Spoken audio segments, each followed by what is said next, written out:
Good afternoon, grade fours. Here's episode 12 of Harry Potter and the Chamber of Secrets coming at you. Of course, the last time I read to you what was happening was that Ron and Harry couldn't get through the barrier to get over to the platform 9 3/4. So I'll just pick up where I left off and we'll see how it goes here. "It's gone," said Ron, sounding stunned. "The train's left. What if Mom and Dad can't get back through to us? Have you got any muggle money?" Harry gave a hollow laugh. "The Dursleys haven't given me pocket money for about 6 years. Ron pressed his ear to the cold barrier. "Can't hear a thing," he said tensely. "What are we going to do? I don't know how long it'll take Mom and Dad to get back to us." He looked around. People were still watching them, mainly because of Hedwig's continuing screeches. "I think we better go and wait by the car," said Harry. "We're attracting too much attention." "Harry!" said Ron, his eyes gleaming. "The car!" "What about it?" "We can fly the car to Hogwarts." "But I thought..." "We're stuck, right?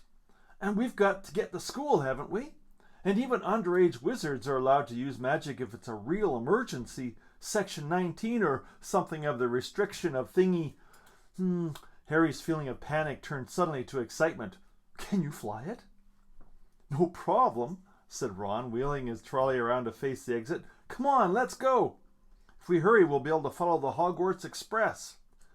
And of course, that's what's going on the front cover of the book. As they're following the Hogwarts Express.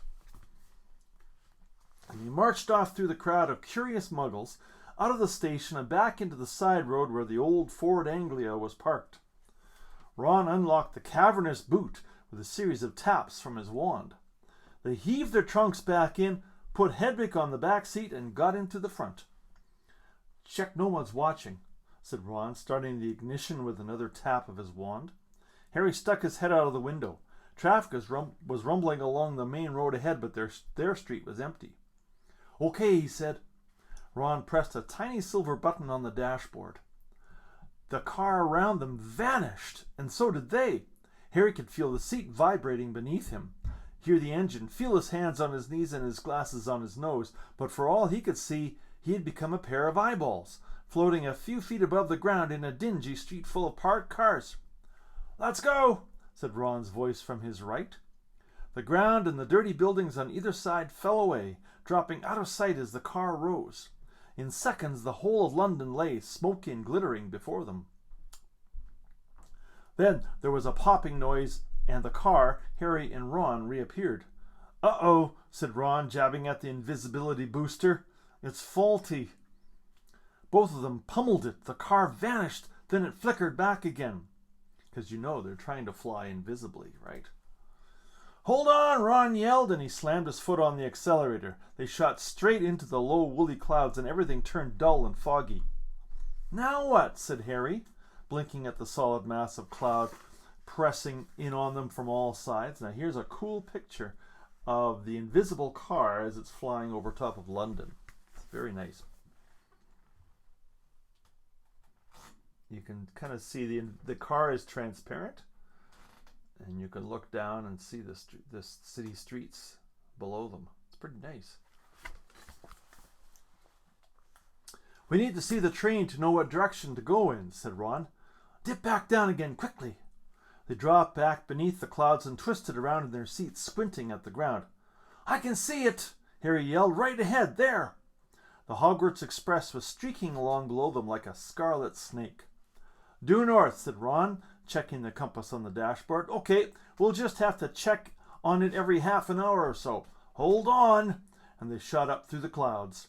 A minute later, they burst out into a blaze of sunlight. It was a different world. The wheels of the car skimmed the sea of fluffy cloud. The sky a bright, endless blue under the blinding white sun. "All we've got to worry about now are airplanes," said Ron. They looked at each other and started to laugh. For a long time, they couldn't stop.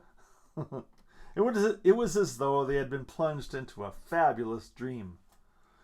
This, thought Harry, was surely the only way to travel. Past swirls and turrets of snowy cloud, in a car full of hot, bright sunlight, With a fat pack of toffees in the glove compartment and the prospect of seeing Fred and George's jealous faces when they landed smoothly and spectacularly on the sweeping lawn in front of Hogwarts Castle.